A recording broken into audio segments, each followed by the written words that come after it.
বন্ধুরা welcome to my channel. এখন কথা বলবো কেকেআর ভার্সেস পাঞ্জাব ম্যাচ নিয়ে, যেখানে কেকেআরকে সামনে পেলে যেন বাড়তি মোটিভেশন মেলে পাঞ্জাবের এই প্লেয়ারের। এর আগেও নাইটদের বিরুদ্ধে 5 উইকেট তুলে নিয়েছিল, আর নববর্ষের রাতেও নাইট ভক্তদের দুঃখের কারণ হয়ে দাঁড়ালেন সেই চাহাল। 4 উইকেট তুলে নিয়ে কার্যত জেতা ম্যাচ নাইটদের থেকে ছিনিয়ে নিলেন। পাঞ্জাব কিংসকে অল্প রানে বেঁধে ফেললেও শেষ পর্যন্ত জিততে পারল না কেকেআর। তো বন্ধুরা, এরকমই সব আইপিএলের খবর প্রতিদিন জানতে হলে চ্যানেলটিকে অতি শীঘ্রই লাইক, কমেন্ট, সাবস্ক্রাইব করতে ভুলো না। তো বন্ধুরা, ওই দিন টস জিতে প্রথমে ব্যাট করার সিদ্ধান্ত নেয় পাঞ্জাব অধিনায়ক শ্রেয়াস। টসের সময় কেকেআর অধিনায়ক রাহানে জানান, ওই পিচে প্রথমে বল করতেই চেয়েছিলাম। ওই দিন ম্যাচ শুরু হতেই বোঝা যায় কতখানি ভুল সিদ্ধান্ত নিয়েছিল পাঞ্জাব অধিনায়ক। প্রথম 2 ওভারে আগ্রাসী ব্যাটিং করলেও পাওয়ার প্লে শেষ হওয়ার আগেই 4 উইকেট হারায় পাঞ্জাব।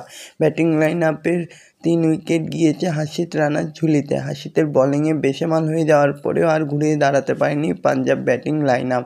সব মিলিয়ে নাইট বোলারদের দাপটে 15 ওভার 3 বলে পাঞ্জাব ইনিংস শেষ হয়ে যায়।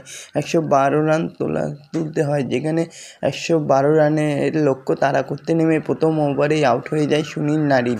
তৃতীয় ওভারেই সে প্যাভিলিয়নে ফিরে যায় ওপেনার কুইন্টন ডি কক। 7 রানের জোড়া উইকেট খুঁয়ে ধুঁকতে থাকে। কেকেআর ইনিংসকে গড়েন রাহানে।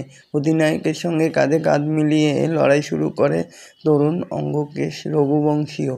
তবে 10ম ওভারে তিনি আউট হতেই ধীরে ধীরে ম্যাচের রাশ হাতছাড়া হয় কেকেআরের। অঙ্গকেশ যখন আউট হয় তখন নাইটদের স্কোর ছিল 72। মাত্র 23 রানের মধ্যেই 6 উইকেট পড়ল নাইটদের। শেষের দিকে একটা মরিয়া লড়াই চেষ্টা করলেও রাসেল শেষ পর্যন্ত তার ভালো ফল দিল না। ওই দিন ম্যাচে কেকেআরকে ধ্বংস করলেন একাই চাহাল। আইপিএলে তার সেরা পারফরমেন্স ছিল কেকেআরের বিরুদ্ধে 2022 সালেও 5 উইকেট। ওই দিনও নাইটদের বিরুদ্ধে জ্বলে উঠেছেন। সেট হয়ে যাওয়া রাহানে ও রঘুবংশী তারই শিকার। রিঙ্কু সিং ও রমনদীপ সিংকেও প্যাভিলিয়নে ফেরালেন তিনি।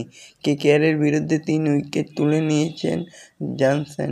1টি করে উইকেট পেয়েছেন জেভিয়ার, অর্শদীপ সিং ও গ্লেন ম্যাক্সওয়েলরা।